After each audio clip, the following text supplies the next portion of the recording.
What are the answers to all those questions? Never enough.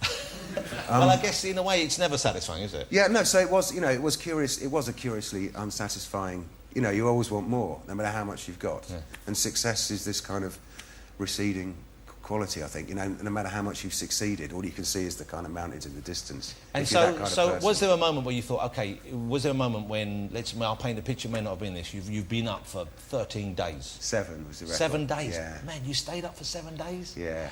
You must have been so tired at the end of it, weren't you?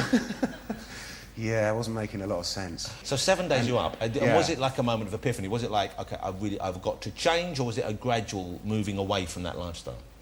I think I sort of gradually. I think sort of it was when we needed to go to Manchester to do a Radio 1 session around the time that 13 came out, and we were in London, obviously, and it was like London, Manchester.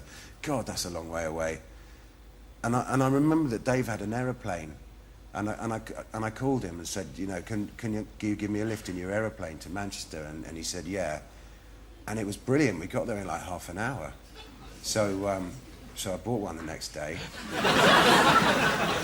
So you didn't really plan it then? So you went out and just said, I want a plane. Did you buy the same one he had? Actually, Dave had a spare one. He had a spare one? Yeah. I mean, he just sort of discovered flying and absolutely loved it. And I kind of think learning how to fly kind of was a kind of redemption. Because you have to be sober when you're in the air. Yeah. But it's very it's the same sort of exhilaration that you get from sort of drugs or drinking or different thing to women. But it's a kind of, your horizons suddenly broaden when you've got an aeroplane. And it's a kind of freedom, and new possibilities, and it was I needed a challenge. So you needed something to get yourself out of a rut, no matter how lovely the rut might have appeared from the outside before you climbed into it. Well, it does get repetitive, and it's all sort of skin deep and self-indulgent. The book is a lovely read because you're so honest, you're so frank. I mean, even you talk about, the way you let a girlfriend down, you were kind of seeing a lot of people and having a lot of experiences outside of the relationship that she didn't know about, and you're aware of how much that hurt her. And that must be, I would have thought, quite difficult to write about, knowing strangers are going to read. That was the hardest thing to write, actually.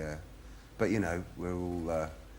The thing is, it always felt like it was a story unfolding. This sort of rock and roll journey. But it was never exactly clear at any point what kind of story it was going to be. It could so easily have been a tragedy, and it turned out it was a comedy. Are there things about being in a band or things about that excessive lifestyle that you miss?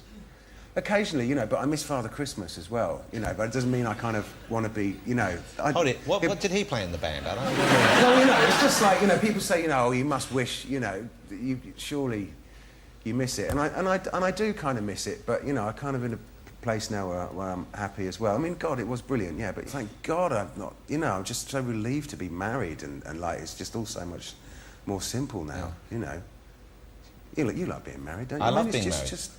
It's just easy, but I think isn't it partly because I think I love being married. Obviously, I'm very lucky I found the person I love and we have children together. But also, I'm quite lazy. I really could not go out looking for people anymore.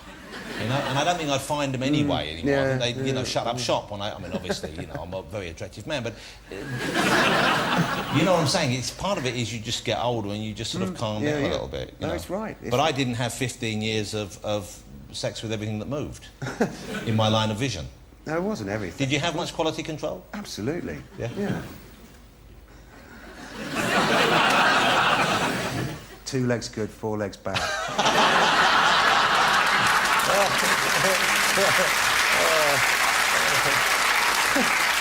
And let's face it, that's not what all farmers say, so you're ahead of the game. Let me ask you, finally, we get to the part of the conversation that I've been most looking forward to. Cheese. You're making cheese? Yes. You're making your own cheese? Designing it. So rather like Shilpa made her perfume, you're making your cheese? Yeah, well, I've built a cheese factory. Of course you have. What, Dave didn't have a spare one he could sell you? What's wrong with him? What, you only bought the one? So you have a cheese factory. Okay, can I ask you, you don't have a plane anymore, do you? Neighbours come round and look, they look at it and they go, cheese, a cheesery. They're jealous of and your cheesery. because we haven't got a swimming pool or anything, but they, They come and swim in the cheesery. They're coveting, they're coveting the cheesery. How much cheese have you eaten in one sitting? Oh, I did a big dent in a Stilton one Christmas. So a big old Stilton. Yeah. It was all, rah. You know how big a wheel of brie is? About this big. I ate half of a wheel of brie once. With bread. I mean, bread and brie together. That's the best thing, isn't it? Sublime. I'm going for a whole wheel this Christmas. I'm going to do it. I'm going to clear the afternoon. I'm going to do it. The trouble is, you're on the toilet. It's terrible. You're pushing it out for days after.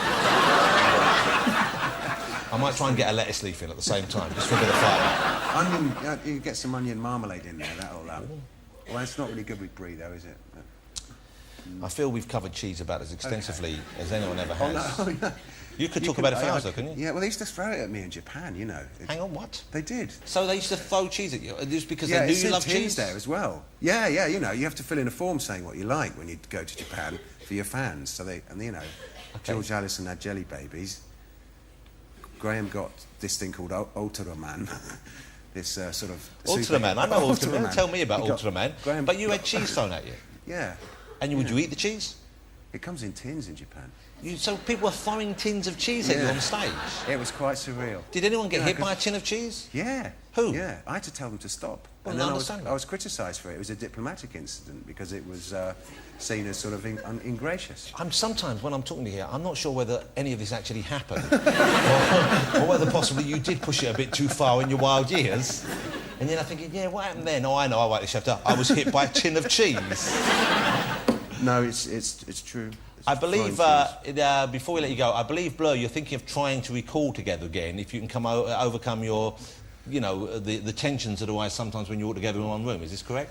Well, you know what? It's been so good for all of us to have a break from each other, and we've all kind of found ourselves a bit, you know, and it's kind of what we all needed, really. So you are going to try and record together again? I think we may, yeah. Well, you know, I think that the time's probably right. I hope so. Well, if you do, I insist that you come on the show, if you can find it in your schedules and your heart to come on, and I promise not to throw any tin cheese in your direction. Alex, it's been wonderful talking to you. What a remarkable life story so far. I get the feeling that you will just go on to do more and more interesting things, because you're obviously a person who likes to find new challenges.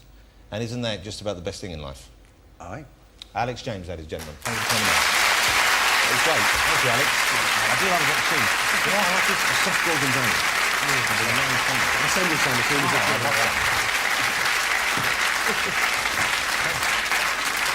there was a big environmental protest in London and